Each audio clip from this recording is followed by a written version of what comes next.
ನಮಸ್ಕಾರ ಸ್ನೇಹಿತರೆ. ಇವತ್ತು ನಾವು ನೋಡೋ ಕಥೆ ಒಂದೇ ಒಂದು ಎಪಿಸೋಡ್ ಅಲ್ಲ. ಭಾವನೆ, ಮೋಸ, ಪ್ರೀತಿ, ನ್ಯಾಯ ಆಲ್ ಇನ್ ಒನ್ ಅನ್ನೋ ರೀತಿಯಲ್ಲಿ ನಿಮ್ಮ ಮನಸ್ಸಿಗೆ ತಾಗುವಂಥ ತಿರುವುಗಳಿಂದ ತುಂಬಿದ ಕಥೆ. ನೀವು ಕೊನೆಯವರೆಗೂ ನೋಡಿದ್ರೆ ಮಾತ್ರ ಈ ಕಥೆಯ ನಿಜವಾದ ತಾಕತ್ತು ನಿಮಗೆ ಗೊತ್ತಾಗುತ್ತೆ. ಹಾಗಾದ್ರೆ ಶುರು ಮಾಡೋಣ. ಶುರುವಲ್ಲೇ ಮಂಟಪದ ವಾತಾವರಣ. ಎಲ್ಲಾ ಕಡೆ ಮಂಗಳವಾದ್ಯ, ಹಬ್ಬದ ಸಂಭ್ರಮ. ಆದರೆ ಆ ಸಂತಸದ ಹಿಂದೆ ಎಷ್ಟು ದೊಡ್ಡ ಆಟ ನಡೆಯುತ್ತಿದೆಯೋ ಯಾರಿಗೂ ಗೊತ್ತಿಲ್ಲ. ಭಾಗ್ಯ ಮತ್ತು ತಾಂಡವ್ ಇಬ್ಬರೂ ಮಂಟಪದ ಕಡೆ ನಡೆದು ಬರ್ತಾರೆ. ಭಾಗ್ಯನ ಕಣ್ಣಲ್ಲಿ ನೋವು, ನಂಬಿಕೆ ಮುರಿದ ನೋವು ಸ್ಪಷ್ಟವಾಗಿ ಕಾಣಿಸತ್ತೆ. ನೀವೀ ಮಟ್ಟಿಗೆ ಮೋಸ ಮಾಡ್ತೀರಾ ಅಂತ ನಾನು ಕನಸಲ್ಲೂ ಅಂದುಕೊಂಡಿರ್ಲಿಲ್ಲ ಅನ್ನೋ ಮಾತು ಅವಳ ಹೃದಯದೊಳಗಿನ ನೋವನ್ನ ಹೇಳ್ತಾ ಇರುತ್ತೆ. ಆದರೆ ಅವಳ ಮನಸ್ಸಿನೊಳಗೆ ಒಂದು ಗಟ್ಟಿಯಾದ ನಿರ್ಧಾರವೂ ಇರುತ್ತೆ. ನೀನು ಅಂದುಕೊಂಡ ಹಾಗೆ ಏನೂ ನಡೆಯಲ್ಲ. ಇಲ್ಲಿ ತಾಂಡವ್ ಮಾತ್ರ ತನ್ನ ಗೆಲುವಿನ ನಗುವಿನಲ್ಲಿ ಮುಳುಗಿರ್ತಾನೆ. ಕೊನೆಗೂ ನನ್ನ ಪ್ಲಾನ್ ಸಕ್ಸೆಸ್ ಆಯ್ತು ಅನ್ನೋ ಭಾವನೆ ಅವನ ಮುಖದಲ್ಲಿ ಕಾಣಿಸುತ್ತೆ. ಇದು ನಮ್ಮ ಜೀವನದಲ್ಲೂ ನಡೆಯುವ ಒಂದು ಉದಾಹರಣೆ. ಕೆಲವರು ತಮ್ಮ ಗೆಲುವಿಗೆ ಮುಂಚೆನೇ ಸಂಭ್ರಮ ಪಡ್ತಾರೆ, ಆದರೆ ಸತ್ಯ ಹೊರಬಂದಾಗ ಅವರೇ ಸೋಲ್ತಾರೆ.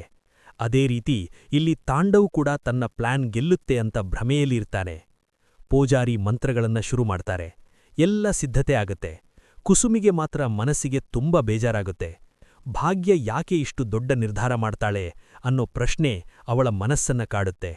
ಇದೇ ಒಂದು ತಾಯಿ ಹೃದಯ. ತಪ್ಪು ಅನ್ನಿಸಿದರೂ ಮಗುವಿನ ನಿರ್ಧಾರಕ್ಕೆ ಕಳವಳಪಡುವುದು. ಅದೇ ಸಮಯದಲ್ಲಿ ಭಾಗ್ಯ ಒಂದು ತಿರುವು ಕೊಡ್ತಾಳೆ. ಶ್ರೇಷ್ಠ ಬರ್ಲಿ ಅಂತ ಹೇಳ್ತಾಳೆ. ಶ್ರೇಷ್ಠ ಬಂದು ಭಾಗ್ಯ ಪಕ್ಕದಲ್ಲಿ ಕೂತ್ಕೊಳ್ಳೋದು ನೋಡಿ ಎಲ್ಲರಿಗೂ ಗೊಂದಲ. ತಾಂಡವ್ ಕೂಡ ಅರ್ಥ ಮಾಡ್ಕೊಳ್ಳಲಾಗದೆ ಕಂಗಾಲಾಗ್ತಾನೆ. ಇದೇ ಕಥೆಯ ಮುಖ್ಯ ಪಾಯಿಂಟ್. ನಿಜವಾದ ಆಟ ಈಗ ಶುರುವಾಗ್ತಿದೆ ಅನ್ನೋ ಸೂಚನೆ. ಇದಕ್ಕೆ ಮಧ್ಯೆ ಆದಿ ಮತ್ತು ಕಾಮತ್ ಬರುವುದು ಕಥೆಗೆ ಮತ್ತೊಂದು ತಿರುವು. ತಾಂಡವ್ ಮನಸ್ಸಲ್ಲಿ ಆದಿಯ ನೋವನ್ನ ನೋಡಿ ಖುಷಿ ಪಡುವುದು ಇದು ಕೆಟ್ಟ ಮನಸ್ಸಿನ ವ್ಯಕ್ತಿತ್ವದ ಉದಾಹರಣೆ.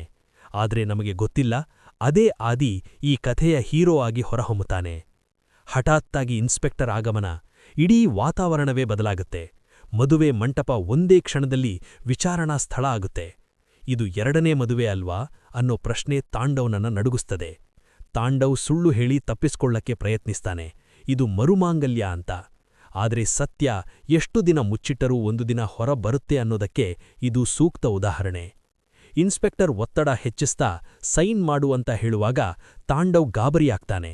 ಇದೇ ಜೀವನದ ಇನ್ನೊಂದು ಸತ್ಯ. ಸುಳ್ಳು ಹೇಳೋದು ಸುಲಭ, ಆದರೆ ಅದನ್ನ ಸಾಬೀತು ಮಾಡೋದು ತುಂಬಾ ಕಷ್ಟ. ಇಲ್ಲಿ ತಾಂಡವ್ ಸಿಕ್ಕಿಬೀಳ್ತಾನೆ. ಇದಕ್ಕೆ ನಡುವೆ ಆದಿ ತನ್ನ ತಂದೆ ಮುಂದೆ ಸತ್ಯ ಹೇಳೋದು ಕಥೆಯ ಹೃದಯ. ನಾನು ಭಾಗ್ಯನ ಮದುವೆ ಆಗ್ತೀನಿ ಅನ್ನೋ ಮಾತು ಕೇಳಿದಾಗ ನಮಗೂ ಗೂಸ್ ಬಂಪ್ಸ್ ಬರುತ್ತೆ.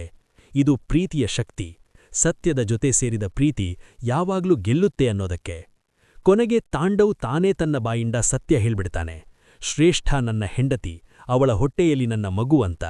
ಆ ಕ್ಷಣವೇ ಎಲ್ಲ ಮುಗಿಯುತ್ತೆ. ಭಾಗ್ಯ ಜೋರಾಗಿ ಚಪ್ಪಾಳೆ ತಟ್ತಾ ನಗೋದು ಅದು ಗೆಲುವಿನ ನಗು, ನ್ಯಾಯದ ನಗು. ಮೋಸ ಗೆದ್ದಂತೆ ಕಾಣಿಸಿದರೂ ಸತ್ಯ ಕೊನೆಗೆ ಗೆಲ್ಲುತ್ತೆ ಅನ್ನೋದರ ಸಾಕ್ಷಿ. ತನ್ವಿ ತನ್ನ ತಂದೆಯನ್ನ ತಿರಸ್ಕರಿಸುವುದು ಇದು ಒಂದು ಮಗಳ ಹೃದಯದ ಕೋಪ. ನಿನ್ನನ್ನ ಅಪ್ಪ ಅಂತ ಹೇಳ್ಕೊಳಕ್ಕೆ ನಾಚಿಕೆಯನ್ನೋ ಮಾತು ಅದು ಕೇವಲ ಸಂಭಾಷಣೆ ಅಲ್ಲ, ಅದು ನ್ಯಾಯದ ಕೂಗು. ಕೊನೆಗೆ ಎಲ್ಲರಿಗೂ ಸತ್ಯ ಗೊತ್ತಾಗುತ್ತೆ. ಆದಿ ಮತ್ತು ಭಾಗ್ಯ ಒಟ್ಟಿಗೆ ಸೇರುವ ಕ್ಷಣ ಇದು ಪ್ರೇಕ್ಷಕರಿಗೆ ತುಂಬ ಸಂತೋಷ ಕೊಡೋ ಕ್ಲೈಮ್ಯಾಕ್ಸ್. ಇಷ್ಟು ದಿನದ ನೋವು, ಕಷ್ಟ ಆಲ್ ವರ್ತ್ ಇಟ್ ಅನಿಸುವ ಕ್ಷಣ. ಸ್ನೇಹಿತರೆ, ಈ ಕಥೆ ನಮಗೆ ಒಂದು ದೊಡ್ಡ ಪಾಠ ಕೊಡುತ್ತೆ. ಮೋಸ ಎಷ್ಟೇ ಬಲವಾಗಿದ್ರೂ ಸತ್ಯದ ಮುಂದೆ ನಿಲ್ಲೋಕ್ಕಾಗಲ್ಲ. ಪ್ರೀತಿ ಮತ್ತು ನಂಬಿಕೆ ಇದ್ರೆ ಯಾವ ತೊಂದರೆಗೂ ಜಯ ಸಿಗುತ್ತೆ. ಮುಂದೆ ಏನಾಗುತ್ತೆ? ಆದಿ ಭಾಗ್ಯ ಜೀವನ ಹೇಗಿರುತ್ತೆ? ತಾಂಡವ್ಗೆ ಯಾವ ಶಿಕ್ಷೆ ಸಿಗುತ್ತೆ? ಇದನ್ನ ತಿಳಿಯಕ್ಕೆ ಮುಂದಿನ ಸಂಚಿಕೆ ಮಿಸ್ ಮಾಡಬೇಡಿ. ವಿಡಿಯೋ ನಿಮಗೆ ಇಷ್ಟ ಆಯ್ತಾ ಅಂದ್ರೆ ಒಂದು ಲೈಕ್ ಮಾಡಿ, ನಿಮ್ಮ ಅಭಿಪ್ರಾಯವನ್ನ ಕಮೆಂಟ್ನಲ್ಲಿ ಹೇಳಿ ಮತ್ತು ನಮ್ಮ ಚಾನೆಲ್ ಸಬ್ಸ್ಕ್ರೈಬ್ ಮಾಡೋದು ಮರಿಬೇಡಿ. ಧನ್ಯವಾದಗಳು.